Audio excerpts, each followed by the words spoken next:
আসসালামু আলাইকুম প্রিয় দর্শক মণ্ডলী এবং আমার সুপ্রিয় শিক্ষার্থীরা, বিশ্বের যে যেখানে আছেন আমার শুভেচ্ছা গ্রহণ করুন। আজকে আমি বলতে চলেছি সফলতার গল্প না, বিফলতার গল্প। মানুষ সফল হতে না পারলেও যখন বিফল হয়, বিফল হওয়ার পরে সে উঠে দাঁড়ায়। এই উঠে দাঁড়ানোটাই একটা ভালো একটা গল্প। আজ আমরা বলবো কয়েকজন সেলিব্রিটির গল্প নিয়ে। সেলিব্রিটির ভিতরে আছে রোনাল্ডো, খেলোয়াড়, মন্টি, Barack Obama, Bill Gates, Andrew Carnegie, এইসব লোকগুলো। আমরা প্রথমে আসবো যে রোনাল্ডো, যিনি ফুটবল খেলার জন্য খুব অনুরক্ত ছিল। তার বাবা তাকে বলছিল যে আমার এত পয়সা জোগানোর ক্ষমতা নেই তোমার খেলাধুলা করার জন্য, সুতরাং তোমাকে লেখাপড়ায় করতে হবে। তার লেখাপড়ায় মন বসতো না। তিনি পরে শহরে চলে আসলেন এবং শহরে চলে এসে ট্রেনিং করার পরে, ফুটবল যে ট্রেনিং হয়, সে ট্রায়াল হয়, সেই ট্রায়াল করার পরে তিনি খাবারের জন্য সারা শহর ঘুরে বেড়াতেন। পরে এক সময় এক রুটির দোকানে গিয়ে বলেছিল, খুব অনেক রাতে 10টার দিকে বলেছিল যে তোমাদের ওখানে পচা রুটি আছে কিনা। কিন্তু সেই পচা রুটি খাওয়ার জন্য কিন্তু সে শহরের রাস্তায় রাস্তায় ঘুরে বেড়িয়েছে। কিন্তু তাকে রুটি দেওয়া হলেও সেই রুটি খেয়েই আজকে সে আন্তর্জাতিক খ্যাতিসম্পন্ন একজন প্লেয়ার হয়েছে। সুতরাং তার বাবা যদিও তাকে সরিয়ে নিয়ে ব্যবস্থা করেছিল ফুটবল থেকে, কিন্তু সে তার লক্ষ্যকে, ঠিক তার অভিষ্ট লক্ষ্য থেকে বিচ্যুত হয় নাই। ঠিক একই ধরনের গল্প আমরা বলবো যে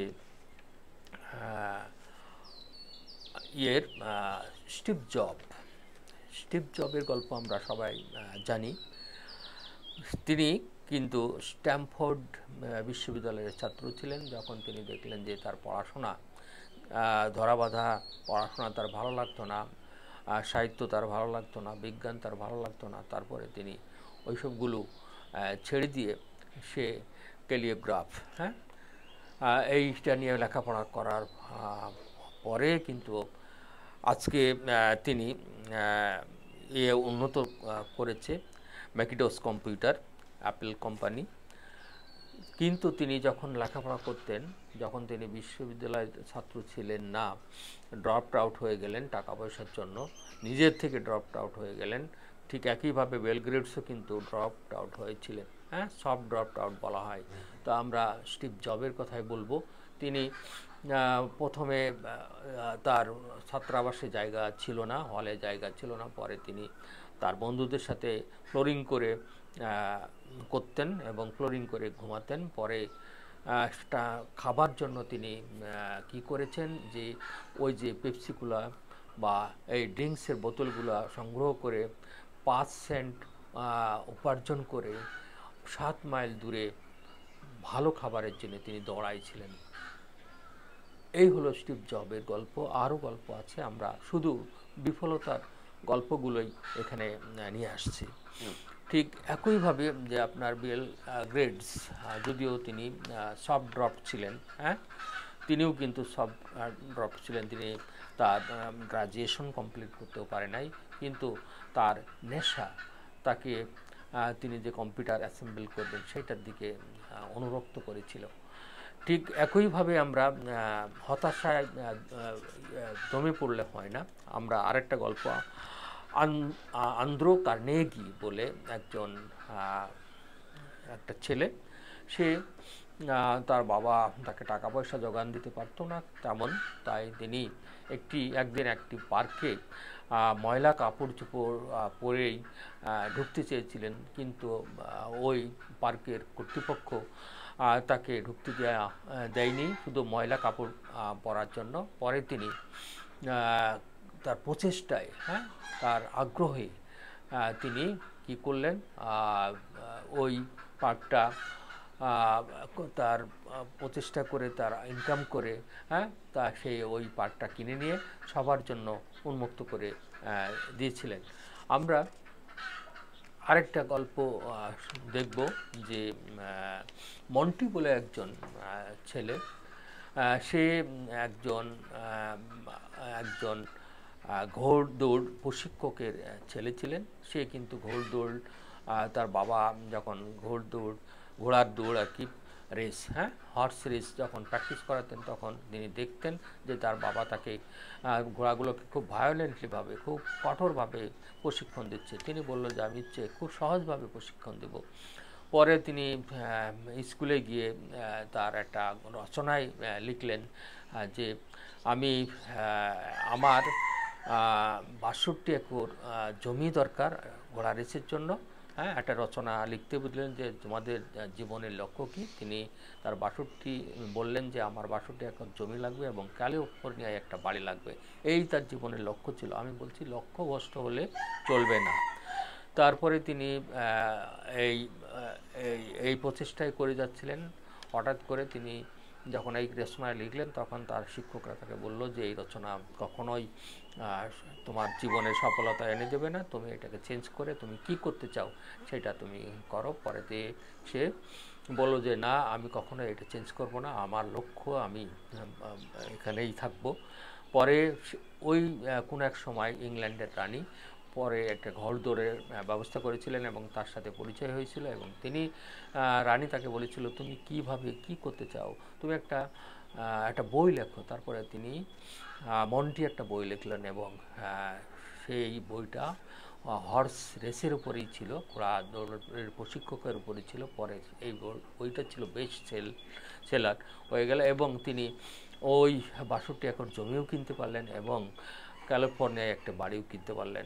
আপনারা তাহলে বোঝেন, লক্ষ্যই হবে, ইউনিক লক্ষ্য হবে। হ্যাঁ, ঠিক একই ধরনের বারাক ওবামা কিন্তু তার রচনায় লিখেছিল, তার ছোটোবেলায় রচনায় লিখেছিল আমি একজন প্রেসিডেন্ট হব।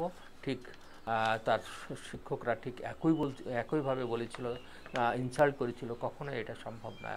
ওবামা বলেছিল যে না, বারাক ওবামা বলেছিল যে না, আমি আমার লক্ষ্য স্থির আছে, আমি এইটাই পারবো। তারপরে তিনি একদিন প্রেসিডেন্ট হয়েছিলেন, আপনারা জানেন। এইভাবে আমরা সব বিফলতার গল্পগুলো নিয়ে আসছি এখানে। আমরা তাও জানি যে জানেন আপনারা, হ্যারি পটারের যে লেখক J.K. রাউলিং, সে কিন্তু এই বইটা, হ্যারি পটার বইটা লেখার জন্য পাবলিশারের কাছ থেকে 12 বার ফিরে আসছিল যে হয় নাই এই হ্যারি পটারের লেখক J.K. রাউলিং পাবলিশ করার। 12 বার কিন্তু তিনি ব্যর্থ হয়েছিলেন। ঠিক একইভাবে আমরা জানি টমাস আলভা এডিসন, সে 10,000 বার তার বিজলি বাতি তৈরি করার জন্য বিফল হয়েছিল। রবার্ট ব্রুস গুহায় বসে মাকড়সার জাল বোনাতে দেখে কিন্তু সে চিন্তা করেছিল যে সে যুদ্ধে আবার জয়লাভ করবে। সুতরাং হতাশায় হবে না, হতাশায় থেমে গেলে চলবে না। আমার এই গল্পগুলো কিন্তু আজকে এইভাবেই ছিল যে হতাশায় থেমে গেলে চলবে না। এই হতাশা মানে আপনার লক্ষ্য যদি ইউনিক থাকে, মনের ভিতরে যদি মনোবল দৃঢ় হয়, তাহলে আপনি আপনার অভিষ্ট লক্ষ্যে একদিন পৌঁছে অবশ্যই যাবেন। আমরা বললাম যে আপনারা জানেন যে মেসির গল্প আমি বলেছি, সে কিন্তু তার টিমের প্রশিক্ষণের জন্য যে টাকা লাগবে সেই টাকা খুব কষ্ট করে ঘাম ঝরিয়ে উপার্জন করেছেন। মন্টি নামক যে বালকের কথা বললাম, সে তার অভিষ্ট লক্ষ্যে স্থির ছিল। বারাক ওবামা তার অভিষ্ট লক্ষ্যে স্থির ছিল। আন্দ্রে কার্নেগি কিন্তু তার মনের ভিতরে যে জ্বালা, যে যারা তাকে পার্কে ঢুকতে দেয় নেই, সে তার মনের ভিতরে একটা জ্বালা পুষে রেখেছিল যে আমি একদিন আমি কষ্ট করে মানুষ হয়ে এই পার্কটা একদিন কিন্তু সত্যি সে পার্কটা কিনে ফেলে সবার জন্য কিন্তু উন্মুক্ত করে দিয়েছিল। আমি যাদেরকে বলছি তোমরাই এই ধরনের লক্ষ্য নিয়ে চলবা।